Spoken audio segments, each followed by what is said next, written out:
वालेकुम नाज़रीन, आपको मालूम है कि ख़ित्ते के अंदर इज़राइल, यूएसए एंड ईरान के दरमियान एक जंग जारी है। इस जंग के पूरी दुनिया के ऊपर politically, socially and economically impacts मरतब हो रहे हैं और ये जो असरात मरतब हो रहे हैं ये क्यों मरतब हो रहे हैं और इनके पीछे मुहर्रकात क्या हैं, फ्यूचर में इनकी इंटेंसिटी किस हद तक बढ़ सकती है और इनको किस तरह से कोप किया जा सकता है, ये सब कुछ हो रहा है। लेकिन इस वीडियो के अंदर हम सिर्फ जो माशी असरात दुनिया के ऊपर, रीजन के ऊपर, ईरान, इज़राइल और यूएसए के ऊपर एंड पाकिस्तान के ऊपर जो हो रहे हैं उनके हवाले से बात करेंगे। सबसे पहले हम इस जंग का ब्रीफ ओवरव्यू लेंगे और उसके बाद हम जो इकोनॉमिक इम्पैक्ट्स हो रहे हैं उनके हवाले से बात करेंगे। आपको पता है कि 28 फ़रवरी 2026 को यूएसए एपिक फ्यूरी नाम का एक ऑपरेशन करता है जिसके नतीजे में पूरे खित्ते के अंदर एक जंग भड़क उठती है। यूएसए करता यह है कि 28 फ़रवरी को ईरान के ऊपर अटैक करता है, जिसके नतीजे में ईरान के जो सुप्रीम लीडर हैं आयतुल्लाह ख़ोमेनी, उनकी डेथ हो जाती है और रिटेलिएशन के तौर पे उससे पहले, डेथ की खबर का पता चलने से पहले ही हमें ये पता चलता है कि ईरान ने as a retaliatory strike UAE, Qatar, Bahrain, Kuwait और इराक एंड इज़राइल पे अटैक किए हैं। इवन के जॉर्डन, ईटीसी, इन सब ममालिक पे उसने अटैक किए जहाँ पे भी अमेरिकन अड्डे थे, अमेरिकन मिलिट्री बेसिस थी, उन पे ईरान ने अटैक किया। ये एक जवाबी कार्रवाई थी जो एक्सपेक्टेड नहीं थी उस टाइम पे, लेकिन बाद में जब नुकसान का ईरान का पता चला कि उनके जो सुप्रीम कमांडर है उसकी डेथ हो गई है और पता चलता है कि ये उसके पास ऑप्शन में थे ही यह, और उसने सिर्फ उन इलाकों को टारगेट किया था जहाँ पे यूएस की मिलिट्री बेसिस थी। अब जो ये जंग हुई इसको अब 15 दिन तकरीबन होने वाले हैं, आज 15 दिन हो गए हैं, हो जाएंगे, और इसके अंदर जो ईरान का नुकसान हुआ है उसमें 4000 से ज़ायद सिविलियन बिल्डिंग्स डैमेज हो चुकी हैं और ये फर्स्ट 6 डेज़ के अंदर ही हो चुकी थी। और इसके अलावा जो डेथ टोल्स हैं, जो इकोनॉमिक डिस्ट्रप्शंस हुई हैं, ये अलग हैं। इसके अलावा ईरान ने भी यूएसए का अच्छा खासा नुकसान किया, उसके फाइटर जेट्स भी गिरे हैं, इराक में भी गिरे हैं, कुवैत में भी गिरे हैं। और इसके अलावा जो ईरान जो मिडल ईस्ट के अंदर यूएसए की मिलिट्री बेसिस थी, यूएई में, कतर में, बहरीन में, और इसके अलावा सऊदी अरेबिया में, जॉर्डन में, उनको भी अच्छा खासा निशाना बनाया गया, उनका अच्छा खासा नुकसान हुआ है जो दुनिया एक्सपेक्ट नहीं कर रही थी। अच्छा जी, अब इसके इकोनॉमिक इम्पैक्ट्स की तरफ जाते हैं और इन इकोनॉमिक इम्पैक्ट्स में सबसे पहले हम ग्लोबल इम्पैक्ट्स के हवाले से बात करेंगे। मैंने डिवाइड किया है, पहले हम ग्लोबल इम्पैक्ट्स को पढ़ेंगे, फिर रीजनल इम्पैक्ट्स को देखेंगे, फिर यूएसए के ऊपर क्या इम्पैक्ट हुए हैं, ईरान के ऊपर क्या इम्पैक्ट हुए हैं और पाकिस्तान के ऊपर क्या इम्पैक्ट हो रहे हैं और हो सकते हैं, इस सारी चीज़ को देखेंगे। ग्लोबल इम्पैक्ट में सबसे पहले जो मेन चीज़ हमें डिस्कस करनी चाहिए वो है हॉर्मज़ ब्लॉकेड। हॉर्मज़ स्ट्रेट है एक जहाँ से दुनिया का 80% ऑयल ट्रांसपोर्ट होता है। यहाँ पे आपको ये ईरान नज़र आ रहा है, ये ईरान नज़र आ रहा है। ईरान के साथ ये वाला जो रास्ता है ये हॉर्मज़ है, इसके ऊपर कंट्रोल है ईरान का, और यहाँ से दुनिया का 20% ऑयल और 20% एलएनजी यहाँ से पास होती है। स्पेशली एशिया का जो रीजन है उसकी ज़्यादातर ट्रांसपोर्ट यहीं से होती है। तो जब 20% ऑयल एंड 20% गैस का रास्ता ब्लॉक हो जाएगा तो ये अच्छा खासा नुकसान होगा इन ममालिक के लिए, बल्कि पूरी दुनिया के लिए। इसके अलावा यहाँ पे 150 से ज़ायद क्रूड ऑयल और एलएनजी के टैंकर्स भी फंस चुके हैं इस हॉर्मज़ के अंदर, इस रास्ते के अंदर, हॉर्मज़ स्ट्रेट के अंदर। इसके अलावा कुछ आपको पता है कुछ ऑर्गेनाइजेशंस होती हैं जो मैरीटाइम ट्रेड को कंट्रोल कर रही होती हैं और वहाँ पे मौजूद जो ट्रांसपोर्ट होती है उसको सेफ़ बनाने के लिए उनका काम होता है। वहाँ पे उनका मकसद ही ये होता है और ये लिंक्ड होती हैं उन ममालिक के साथ। यहाँ तकरीबन 12 टोटल इस तरह की इंश्योरेंस मैरीन थी, इंश्योरर्स थी, और इनमें से 7 जो हैं वो यहाँ से निकल चुकी हैं और ये भी ग्लोबल ट्रेड को वहाँ पे अच्छा खासा नुकसान हो रहा है। इसके अलावा जो मिडिल ईस्ट के कंट्रीज़ थे, इनका मकसद ये था कि ऑयल प्रोड्यूस करना।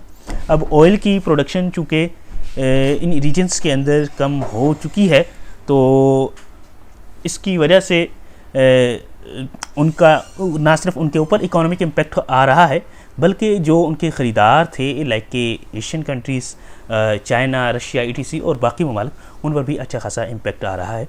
अगर हम क्रूड ऑयल की सिर्फ बात करें तो जंग के शुरू होने से पहले ये जो क्रूड ऑयल था 1 बैरल $70 का था।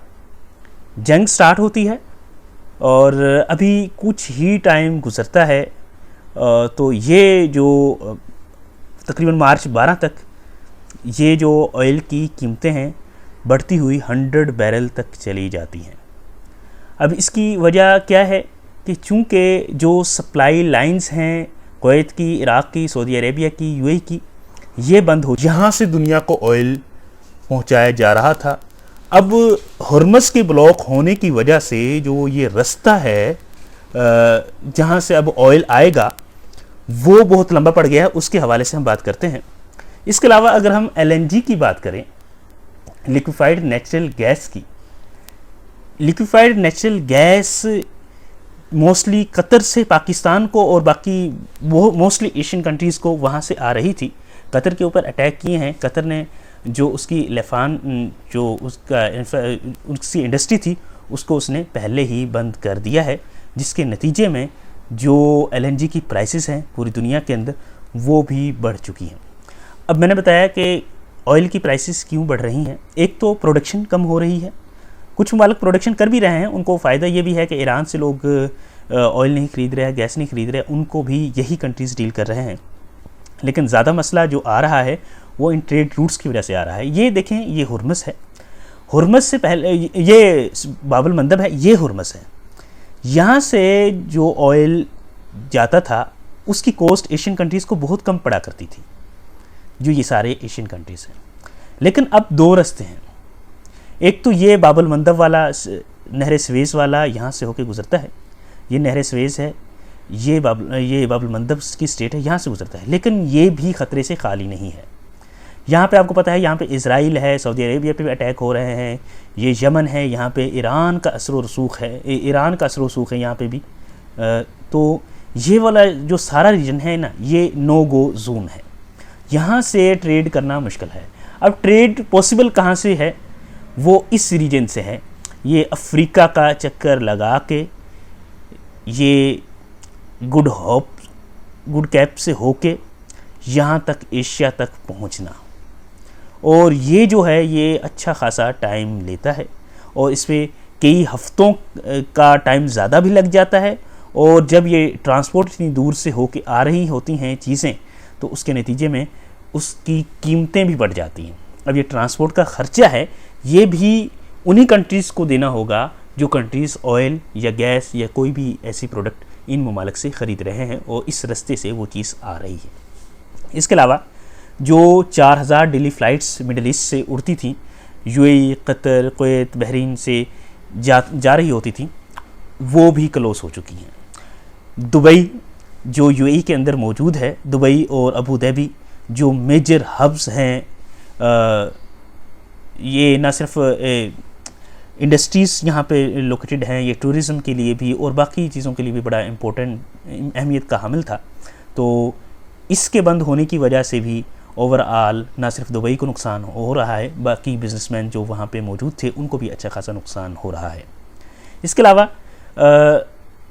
ये बात मैं पहले ही कर चुका हूँ कि नहर स्वेज़ की और ईटीसी।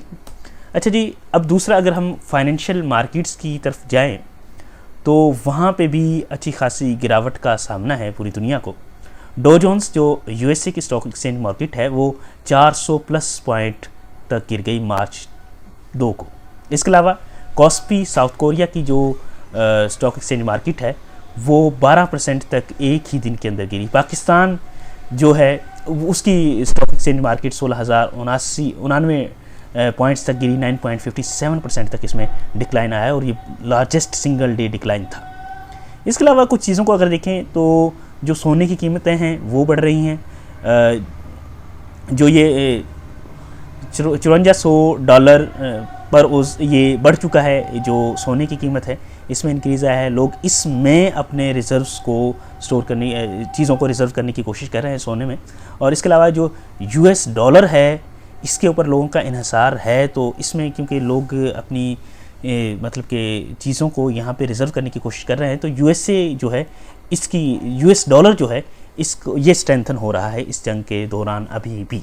लेकिन इसको नुकसान भी हो सकता है, क्योंकि अभी ईरान ने ये सुनने में आ रहा है कि ईरान ने जो स्ट्रेट ऑफ हुर्मुज़ से गुज़रने वाले जहाज़ हैं उनमें से कुछ को इजाज़त दे रहा है, और उनसे टोल वो युआन की फॉर्म में लेने का उसने कहा है। युआन चूँकि चाइना की करेंसी है, इससे डॉलर को एक तरह से धचका लग सकता है। अच्छा जी, इसके अलावा जो रीजन के ऊपर इम्पैक्ट्स हो रहे हैं इकॉनमी के, उनके हवाले से बात करें तो सबसे पहले हम इन जो मिडिल ईस्टर्न कंट्रीज़ हैं, इस रीजन की बात करें तो इसमें आपको एक तो ये पता है कि जो इनका इन्हिसार है मेनली वो ऑयल और गैस ETC पे है। जो एनर्जी एक्सपोर्ट्स है, इनके थ्रू इनकी ज़्यादातर अर्निंग होती है।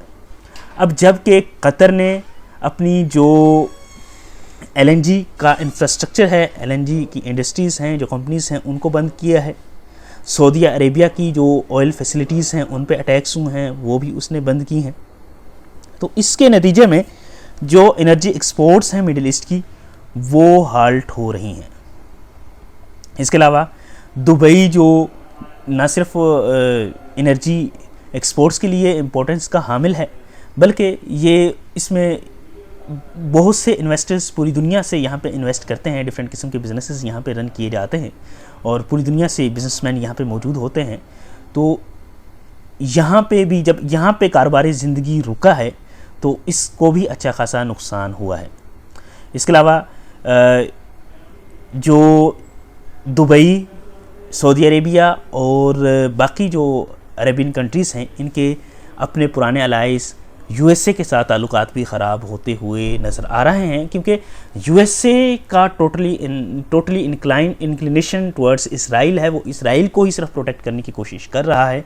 जो इन ममालिक के ऊपर अटैक हो रहे हैं, इनके हवाले से USA ना कुछ कर रहा है, ना कुछ कर पा रहा है शायद। इसके अलावा टूरिज़म के लिए बहरीन, सऊदी अरेबिया और ये UAE बड़ी मशहूर थे, तो इसको भी धचका पहुंचा है। इसके अलावा कुछ इवेंट्स होने वाले थे बहरीन में और सऊदी अरेबिया में, जो एक रेस के इवेंट्स से फार्मूला 1 रेस के ग्रैंड प्राइक्स ये होने वाले थे, इनको भी रोक दिया गया है। अब अगर हम एशियन रीजन की तरफ देखें तो इसमें बल्कि ओवरऑल एशियन रीजन के बजाय जो बाकी ओवरऑल पूरी दुनिया में जो जापान है ना, ये 90% अपना ऑयल इस हर्मस के थ्रू ले रहा था। सबसे ज़्यादा ऑयल हर्मस स्टेट के थ्रू जापान का आता था। जापान का जब 90% ऑयल रुकेगा तो इसको अच्छा खासा नुकसान होगा। सबसे ज़्यादा नुकसान इसी को होगा इसके नतीजे में, इस हवाले से ऑयल के नतीजे में। इसके अलावा साउथ कोरिया जो अपनी 90% ऑयल की इंपोर्ट थी, वो भी यहाँ से कर रहा था। इसके अलावा चाइना का भी अच्छा खासा इन्हिसार ईरान के ऊपर था। चाइना का सिर्फ ऑयल की वजह से ही नहीं, इसके अलावा चाइना की जो इन्वेस्टमेंट है ईरान के अंदर, वो डिफरेंट इंफ्रास्ट्रक्चर के ऊपर तकरीबन $100 बिलियन की है। इसके अलावा चाइना का जो BRI है, वो रीजन में इख्तलाफात बढ़ने की वजह से, रीजन में जंग बढ़ने की वजह से BRI को नुकसान हो सकता है, क्योंकि BRI बेल्ट रोड इनिशिएटिव जो चाइना का प्रोजेक्ट है, वो इसी रीजन में मेनली फैला हुआ है। CPEC यहीं से गुजरता है, ईरान के बिल्कुल साथ है। ईरान में हालात ख़राब होते हैं तो पाकिस्तान में होने के भी खदशात हैं, और पाकिस्तान में ख़राब होंगे तो ईरान CPEC को नुकसान है, और CPEC को नुकसान है तो BRI अच्छा खासा नुकसान झेलेगा इसकी वजह से। इसके अलावा फ़िलिपाइन के अंदर भी जो डीज़ल की प्राइसेस हैं 38.6% बढ़ चुकी हैं 4 दिन के अंदर। तो अब इन्हीं दिन के अंदर और उसने इसको काबू पाने के लिए पाकिस्तान की तरह ही 4 दिन ऑफिस वर्क के लिए मुख्तस किए हैं कि 6 दिन के बजाय 4 दिन ऑफिस खोले जाएंगे ताकि एनर्जी को कंजर्व किया जा सके। ये 2 रीजन्स के हवाले से हमने बात करी थी। अब USA के हवाले से अगर बात करें तो USA जो है, इसके अंदर एक तो इन्फ्लेशन बढ़ रही है। इसके अंदर 3% इन्फ्लेशन जो है इन्फ्लेशन बढ़ चुकी है। जो इस इन्फ्लेशन की रीज़न ये है कि जो फेडरल रिजर्व्स अब खर्च हो रहे हैं जंग की वजह से, उनको प्रिवेंट करने के लिए वो महंगाई कर रहे हैं। इसके अलावा गैस की प्राइसेस बढ़ रही हैं। गैस की प्राइसेस तकरीबन $4 गैलन तक पहुंच चुकी हैं। पहले 2.94 गैलन तक पर गैलन के डॉलर पर गैलन के हिसाब से उसकी प्राइसेस चल रही थी, जबकि कैलिफोर्निया के अंदर तो $5 पर गैलन के हिसाब से प्राइसेस बढ़ चुकी हैं यूएसए में। इसके अलावा जो यूएसए की जो इकोनॉमिक ग्रोथ थी वो स्टेगनेंट हो चुकी है, रुक चुकी है, और जो कुछ बिज़नेस के हवाले से कुछ उन्होंने मेजर्स लेने थे यूएसए ने, जो आवाम से वादे किए हुए थे वो सब कुछ एक दफ़ा से रुका हुआ है। इससे दो इश्यूज़ क्रिएट हो रहे हैं यूएसए के अंदर। एक तो कंज्यूमर की जो प्राइस है वो लोगों को शॉक कर रही है, एयरलाइन के किराए बढ़ रहे हैं, ग्रोसरी की कॉस्ट्स बढ़ रही हैं, प्लास्टिक मैन्युफैक्चरिंग की कॉस्ट बढ़ रही हैं, क्योंकि supply chain totally cut off हो चुकी है, काफ़ी हद तक कट ऑफ हो चुकी है। इसके अलावा जब ये काम होंगे, महंगाई होगी, किराए बढ़ेंगे, तो उसके नतीजे में जो कंज्यूमर्स हैं, जो आवाम है वहाँ की, उनका कॉन्फिडेंस ड्रॉप होगा और वो हुकूमत के ख़िलाफ़ आवाज़ उठाएंगे, जिसके नतीजे में जो डोनाल्ड ट्रंप की हुकूमत है इसके लिए ख़दशात पैदा होते हैं। यूएसए का जो मिलिट्री एक्सपेंडिचर आया है इस जंग के अंदर, उसके हवाले से अगर बात करें तो पहले 100 घंटों के अंदर $5.6 बिलियन की उसने वो की थी, उसका ख़र्चा आया था यहाँ पे एमिनिशंस की वजह से। इसका ना $5.6 बिलियन खर्चा आया था इसकी वजह से। तो इसके बाद जब छठे दिन पे ये बात पहुंची तो तकरीबन $11.3 बिलियन तक ये खर्चा पहुंच चुका था, और इसके बाद 12वें दिन ये अखराजात $16.5 बिलियन तक पहुंच चुके।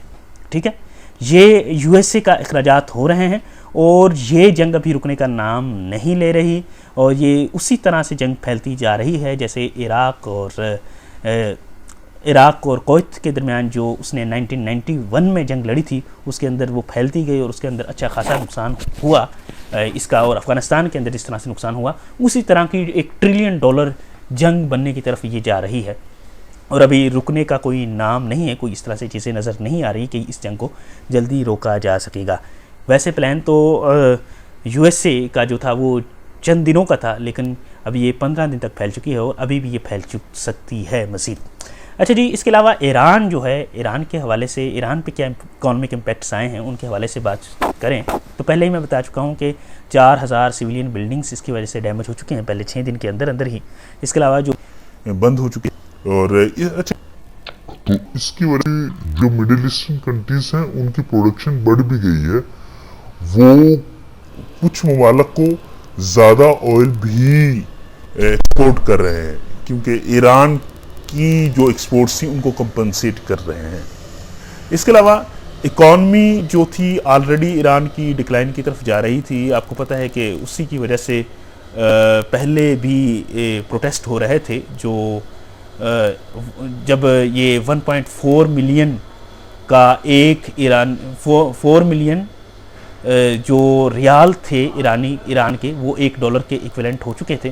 करेंसी की रिसेशन हुई थी। इसके अलावा 40% तक जो यहाँ पे एक इन्फ्लेशन है वो बढ़ चुकी थी ईरान में पहले ही। अब जंग के बाद अभी प्रॉपर इसका डाटा अवेलेबल नहीं है, लेकिन ये मल्टीपल टाइम उससे भी बढ़ चुकी है, और जिसकी वजह से लोगों को अच्छा खासा नुकसान हो रहा है।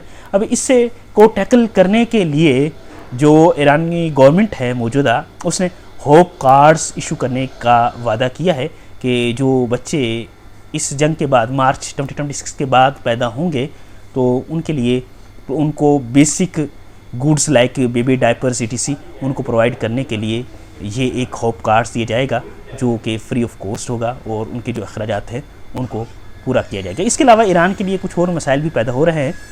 ईरान के अंदर पहले तो यूएस और इजराइल ने वहाँ पे मौजूद जो ईरानियंस थे उनको उभारने की कोशिश की, लेकिन अब यहाँ पे मौजूद ये कुर्दिश जो आबादी है उसको उभारने की कोशिश कर रहा है। और कुर्दिश जो इराक़ के अंदर मौजूद हैं, डिफरेंट कंट्रीज़ के अंदर मौजूद हैं, वैसे इराक़ के अंदर जो मौजूद हैं स्पेशली उनको ये कोशिश कर रहा है कि उनके थ्रू ईरान के अंदर मज़ीद इंस्टेबिलिटी प्रोड्यूस की जाए। ये भी एक ईरान के लिए नुकसानदेह है। इसके हवाले से पाकिस्तान के हवाले से अगर बात करें तो पाकिस्तान चूँकि ईरान का बिल्कुल हमसाया है, इकोनॉमिक इम्पैक्ट के अलावा बाकी जो सिक्योरिटी इम्पैक्ट पाकिस्तान के ऊपर आएंगे वो इससे कहीं ज़्यादा है। इकोनॉमिक इम्पैक्ट पूरी दुनिया के ऊपर आ रहे हैं, पाकिस्तान के ऊपर भी आएंगे, और पाकिस्तान अभी के लिए हम इकोनॉमिक इम्पैक्ट्स की बात करेंगे और नेक्स्ट वीडियो के अंदर इंशाल्लाह हम जो बाकी इम्पैक्ट्स हैं पाकिस्तान के ऊपर उनकी बात भी करेंगे। सबसे पहले हम इन्फ्लेशन की बात करें तो जो ऑयल की प्राइसेस हैं पाकिस्तान के अंदर मल्टीपल टाइम बढ़ चुकी हैं।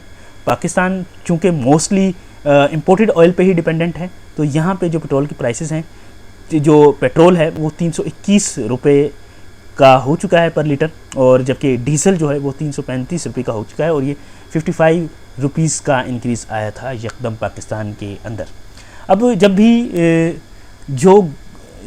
भी दुनिया के अंदर डॉलर में, जब इसकी ऑयल की प्राइसेस में $10 पर बैरल के हिसाब से इंक्रीज़ होता है, तो पाकिस्तान का जो करंट अकाउंट डेफिसिट है वो 1.5 बिलियन टू 2 बिलियन तक हो जाता है। करंट अकाउंट डेफिसिट इतना पाकिस्तान का बढ़ जाता है। अगर $5 पर बैरल बढ़ता है ऑयल की प्राइस, इंपोर्टेड ऑयल की प्राइस, तो वो 800 मिलियन तक पहुंच जाता है। ये पाकिस्तान के ऊपर इसके इम्पैक्ट्स आ रहे हैं फ़िलहाल जो ऑयल की प्राइसेस बढ़ने की वजह से ओवरऑल। अच्छा जी, इसके क्योंकि पाकिस्तान का टोटली डिपेंडेंस थोड़ा बहुत है प्रोडक्शन भी, लेकिन मोस्टली जो डिपेंडेंस है पाकिस्तान की वो इम्पोर्टेड ऑयल के ऊपर है।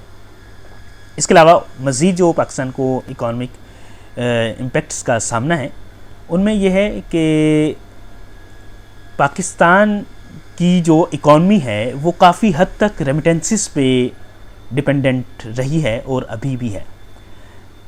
2025 के अंदर अगर देखा जाए तो पाकिस्तान के अंदर 38.3 बिलियन रेमिटेंसेस की फॉर्म में आए पाकिस्तान के अंदर, और ये मोस्टली उन कंट्रीज़ से आए जो मिडिल ईस्ट के अंदर मौजूद हैं और जो अब पॉलिटिकल एंड इकोनॉमिक इंस्टेबिलिटी का शिकार हैं। वहाँ पे पाकिस्तान के जो है ह्यूमन कैपिटल है अच्छा खासा मौजूद है। अब जो ये रेमिटेंसेस 38.3 बिलियन जो है ये पाकिस्तान के एक्सपोर्ट से भी ज़्यादा है। एक्सपोर्ट्स जो हैं 79.9% हैं जीडीपी का, जबकि ये जो रेमिटेंसेस हैं 9.3% है। ठीक है, इसकी वजह से पाकिस्तान का जो ये इनफ्लो है, ये रेमिटेंसेस का ये कम होने का खदशा है। 55% टोटल इनफ्लो जो रेमिटेंसेस का है वो मिडिल ईस्ट से पाकिस्तान का आता है। ये अब रुक रहा है। पाकिस्तान के जो लोग हैं उन ममालिक के अंदर उनकी जॉब्स जाने का खदशा भी है और कुछ की जॉब्स जा भी रही हैं। इसके अलावा सिक्योरिटी थ्रेट है। सिक्योरिटी थ्रेट के हवाले से हम बाद में बात करेंगे कि पाकिस्तान के पहले अफ़गानिस्तान के साथ मसले हैं, इंडिया के साथ मसले हैं, अब ईरान का बॉर्डर भी इनस्टेबल होगा तो पाकिस्तान के लिए ख़तरात मल्टीपल टाइम बढ़ जाएंगे। अब ग्लोबल पॉलिसी इम्पेरेटिव क्या हैं कि दुनिया इन मसाइल से किस तरह से टैकल कर सकती है। इसके हवाले से पहला तो ये है कि जो लॉन्ग टर्म है कि दुनिया को पहले से ही ये कहा जा रहा था, एक तो क्लाइमेट चेंज की वजह से कि अपना जो इन्हसार है रीन्यूएबल रिसोर्सेज पे किया जाए, सोलर एंड विंड के ऊपर। इसको भी टाइम लगेगा, इस पे फोकस करने की ज़रूरत है। इसके अलावा जो एनर्जी क्राइसिस है मौजूदा, उसके लिए कंपनसेशन ये जो कार्स वाले कंट्रीज़ हैं उनसे भी की जा सकती है। उनके साथ मतलब कि डील्स करके उनके थ्रू जो ये कंट्रीज़ हैं, एशियन कंट्रीज़ स्पेशली उनकी बात कर रहा हूँ मैं, वो उनके थ्रू अपने एनर्जी की जो इश्यूज़ हैं उनको टैकल कर सकते हैं, कंपनसेट कर सकते हैं। दूसरा ये है कि जो सप्लाई चेन हॉर्मस के बंद होने की वजह से बंद हो चुकी है, तो उसके हवाले से एक तो अल्टरनेटिव तो वो अफ्रीका वाला रास्ता है, लेकिन वो बहुत लेंथी है।